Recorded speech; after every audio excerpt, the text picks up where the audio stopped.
Fala, pessoal. Bom,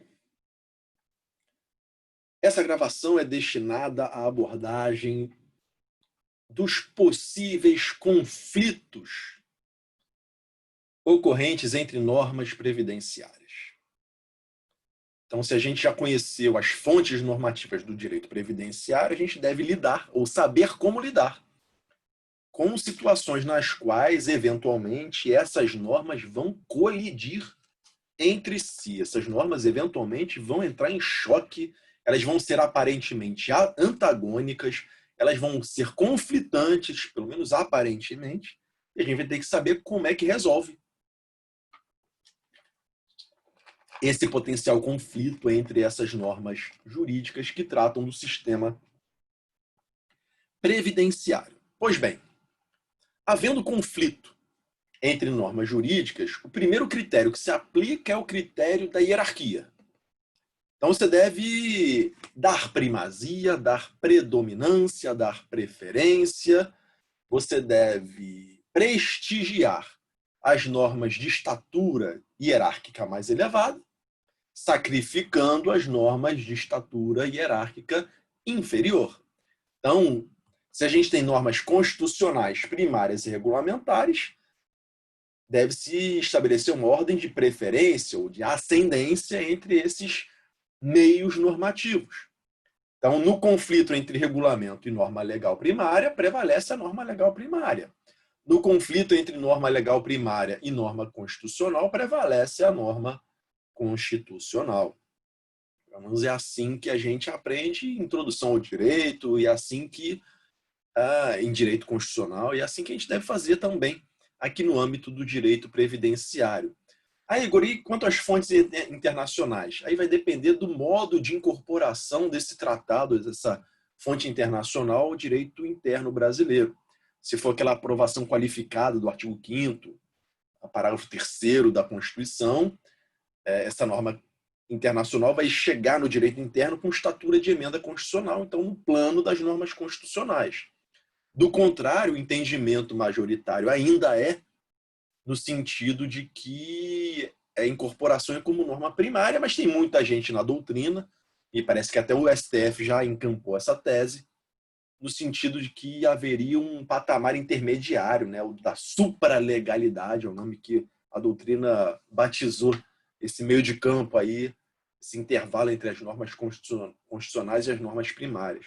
Mas, enfim, esse é o primeiro modo de solução dos conflitos, é você usar o critério da hierarquia. O segundo mecanismo de superação das antinomias é o critério da especialidade. Então, norma especial prevalece sobre norma geral. Tanto é que norma especial não revoga norma geral conflitante e o contrário também não. Então, havendo um conflito entre uma norma específica que rege um aspecto bem peculiar de um determinado benefício e uma norma geral de direito previdenciário, me parece que a composição, a harmonização é possível usando o critério da especialidade, dando-se primazia, prestigiando-se a norma especial. E o terceiro modo de superação do conflito é o critério temporal. É o critério da sucessão temporal. E esse nos provoca alguns problemas a mais, especialmente aqui no âmbito do direito previdenciário. Eu vou contar um caso prático que aconteceu com alguém bem próximo de mim, um parente meu. Esse parente se vira para mim, mais ou menos em 2001, 2002, alguma coisa assim. E diz assim, e fala assim para mim: Igor, estou revoltado com a Previdência Social brasileira. O que houve? O que aconteceu foi o seguinte: eu trabalho desde 1970, de 1960 e bolinha. Eu trabalho há muitos anos, sou segurado, nunca soneguei uma contribuição, pago em dia minhas contribuições à Previdência Social. E quando estava faltando um ano para eu me aposentar, Veio uma reforma previdenciária e disse que eu vou ter que trabalhar mais 5 anos. A regra muda. Eu lembro que usaram até essa expressão para mim. Mudaram a regra com a bola rolando. Não se muda a regra do jogo com o jogo já iniciado. Foi o argumento que a pessoa leiga usou para mim. E aí? O que a gente faz com esse sujeito? Aplica a regra nova? Aplica a regra antiga? Como é que a gente soluciona? Esse problema se colocou novamente, é super atual, por conta da reforma da Previdência que a emenda 103 provocou. Então, a gente tem, em diversos cenários, em diversas situações, o seguinte panorama. Havia um regramento a lei é modificada, ou vem uma reforma constitucional, ou vem uma medida provisória, e altera as regras A para regras B. E o que a gente faz com a pessoa que é filiada à Previdência Social desde que as normas A estavam em vigor? A gente continua aplicando as normas a gente passa a aplicar as normas B. Bom, o ideal, no mundo ideal, sempre que as normas previdenciárias são alteradas de maneira mais grave para o segurado, o que é o ideal no mundo dos sonhos? Que existam normas de transição progressiva para acomodação dos interesses em jogo.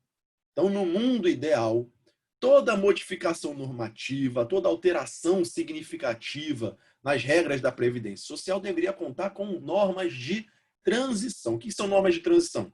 São aquelas que fazem a ponte entre normas antigas e normas novas. E essa ponte serve para quê? Para ter um regramento de meio termo entre a regra nova e a regra antiga. Que normalmente a regra nova tende a ser mais severa, mais grave, mais exigente do que a regra antiga. Em geral, no Brasil, tem sido esse o caminho das reformas.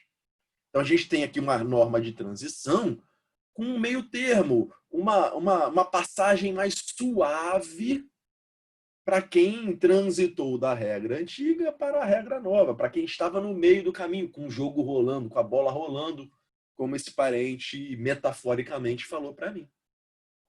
Então, no mundo ideal, a melhor solução para esse tipo de dilema é que o legislador, além da modificação das regras em caráter definitivo, crie também normas de transição para quem está afiliado à Previdência Social na data em que as mudanças estão acontecendo.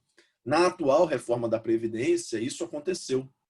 E a gente, especialmente quanto à aposentadoria programada por tempo de contribuição, vai ver que o Congresso Nacional criou, salvo engano, 4 normas de transição para aposentadoria por tempo de contribuição, normas de transição para obtenção de aposentadoria de tempo de contribuição, aqueles que já eram segurados da Previdência Social antes da reforma. Então, ele atendeu a essa máxima, atendeu a essa conveniência. Mas nem sempre isso acontece. Quando a gente compara o direito previdenciário com o direito penal, por exemplo, pode passar pela sua cabeça o seguinte raciocínio: olha, norma nova mais benéfica deveria ser aplicada de maneira retroativa em favor do segurado.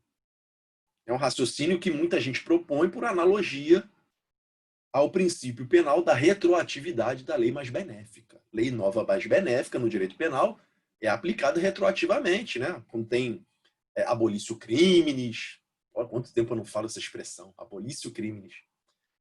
Então a gente sabe que no direito penal existe esse princípio, existe essa norma. E muita gente propõe a vinda dessa norma para aplicação no direito previdenciário. Pois bem, essa tese foi rechaçada pelo Supremo mais de uma vez.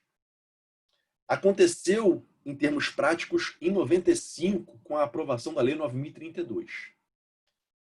A Lei 9.032 melhorou. Ela aprimorou a fórmula de cálculo da pensão por morte.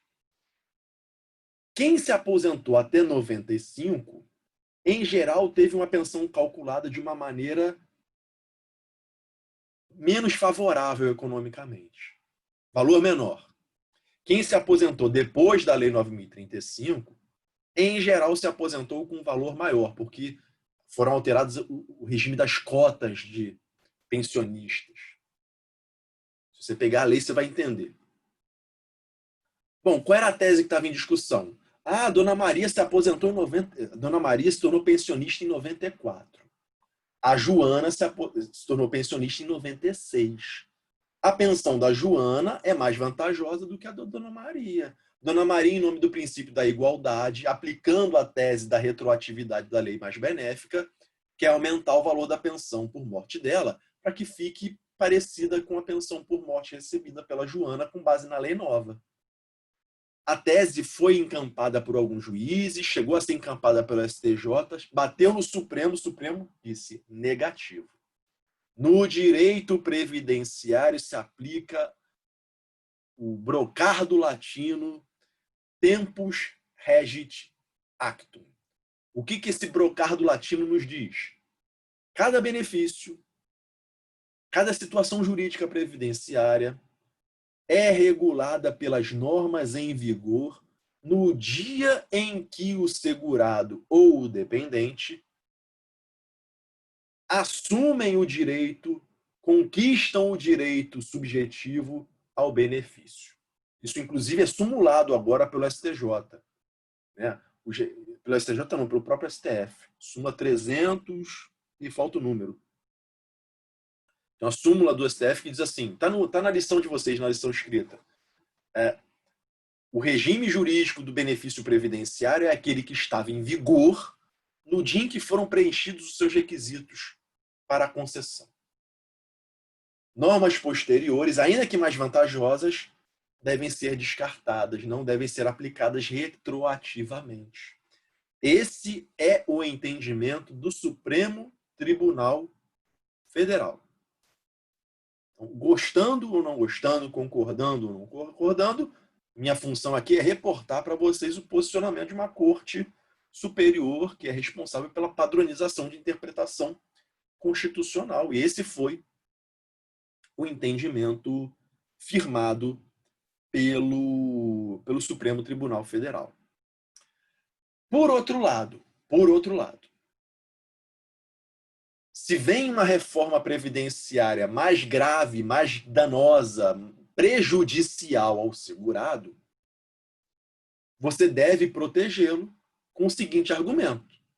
Se esse segurado já tinha direitos adquiridos à luz do regramento anterior, ele não pode ser prejudicado pelo advento de lei nova. Então, a gente protege os direitos já incorporados ao patrimônio jurídico do segurado em caso de uma alteração legislativa que lhe seja prejudicial.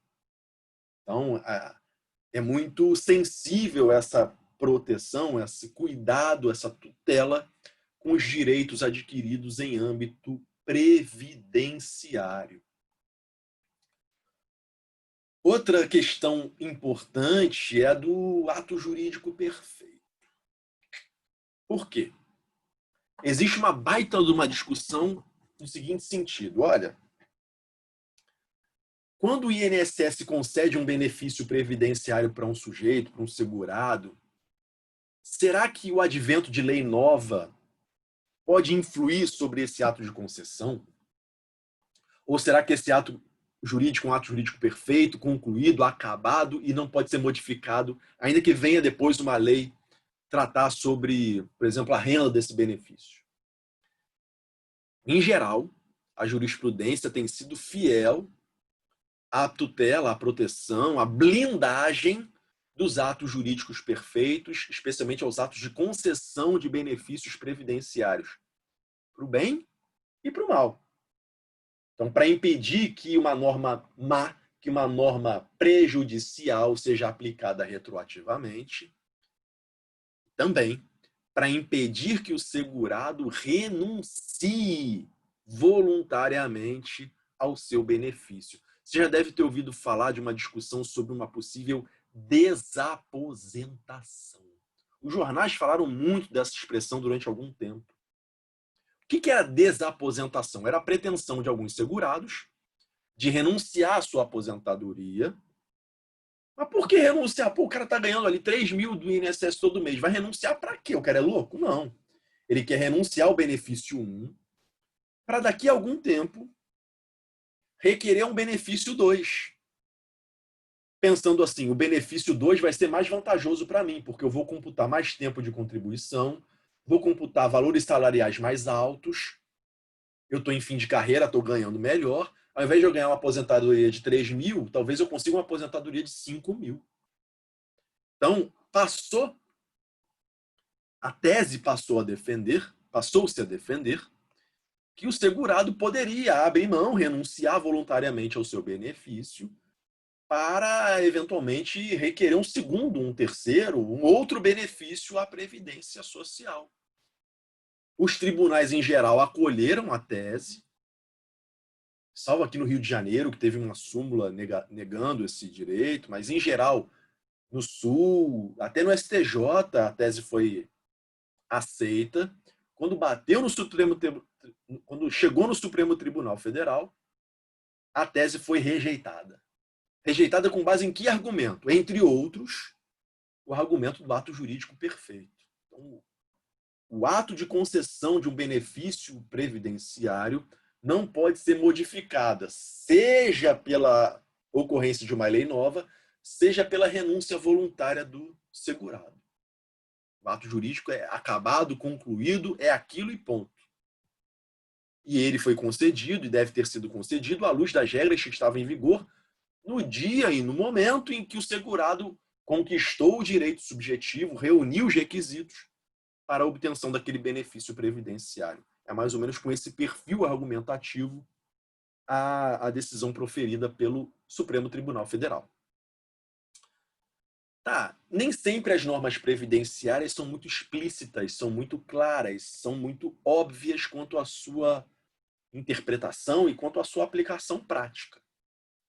Muita gente defende, a maioria da doutrina defende que, em caso de dúvida na interpretação de uma norma previdenciária, você deveria enveredar, você deveria se inclinar a utilizar a interpretação mais favorável para o segurado. Mais ou menos como no direito penal, você aplica o indúbio pro réu, no direito previdenciário você aplicaria o indúbio pro mísero, indúbio pro hipossuficiente, indúbio em favor do segurado. Pessoalmente, particularmente, eu não gosto de adotar esse axioma, essa máxima como uma diretriz geral. Não gosto. Igual lógico, né? Você é procurador do INSS, você acha que o INSS nunca erra? Não, não é isso. Não é isso. Bom, se existe uma dúvida quanto à interpretação de uma lei ou de como aplicar essa norma jurídica na prática, existe uma lacuna a ser suprida. E o que eu disse para vocês quanto aos regulamentos? Os regulamentos são uma fonte normativa complementar, que trazem os detalhes, as minúcias, o suplemento necessário para a aplicação prática das leis. Então, antes da gente aplicar o indúbio pro mísero, vamos ver se o assunto está no regulamento. Tem regulamento tratando daquele problema, daquela controvérsia, daquela questão em aberto, daquela lacuna? Vamos no regulamento. E outra, como é que eu vou sustentar o indúbio pro mísero se a gente aprende em direito administrativo que a administração pública é presa ao princípio da legalidade? A administração pública ela é jungida à legalidade. Eu lembro, né, meu professor de administrativo na faculdade dizia assim, olha, enquanto o particular na vida privada pode fazer tudo que a lei não proíbe, o agente público só pode atuar nos limites da lei, como se fosse uma rédea. Ele é amarrado, ele é engessado, ele é atado à lei. E a lei em sentido amplo, a ordem jurídica, lei, constituição e regulamentos. Como é que você vai querer que um analista do INSS, que um técnico previdenciário, que um procurador, e por que não, um juiz federal deixe de aplicar um regulamento para usar uma expressão interpretativa abstrata, na dúvida favorece o réu, desculpa, na dúvida favorece o segurado. Enfim, eu tenho uma certa reserva quanto à aplicação instantânea desse indúbio pro mísero. Eu acho que antes da aplicação do indúbio pro mísero, é dever do operador do direito consultar todo o acervo normativo, Constituição, normas primárias, regulamentos. Persistiu a lacuna ou persistiu a dúvida, aí sim, estando todo mundo de boa fé, indúbio pro mísero. É mais ou menos como eu raciocino. Também não sou dono da verdade, existem outros perfis argumentativos, existem outras linhas de argumentação, e é ótimo que seja assim. Direito não é ciência exata.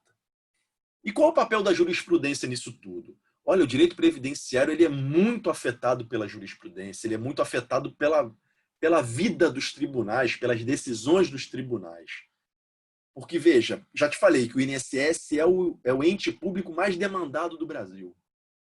Você tem milhões de demandas judiciais tramitando nas vias forenses, né? Na Justiça Federal, em especial, porque o INSS é uma autarquia federal, mas também no âmbito da Justiça Estadual, em matéria acidentária, competência delegada, reduzida com a reforma, mas ainda existente, nos tribunais superiores. Então, é muito comum mesmo, que os padrões técnicos da operação da Previdência Social sejam influenciados pela jurisprudência. Os entendimentos firmados em jurisprudência pacificada são muito importantes, são muito relevantes no âmbito da Previdência Social. Para citar alguns exemplos: possibilidade de concessão de aposentadoria especial aos aeroviários, aos aeronautas, que mais que causa polêmica? Aos vigilantes armados. A questão da comprovação de exposição laboral a ruído para concessão de aposentadoria especial é muito influenciada pela jurisprudência. A questão da utilização ou não de equipamento de proteção individual.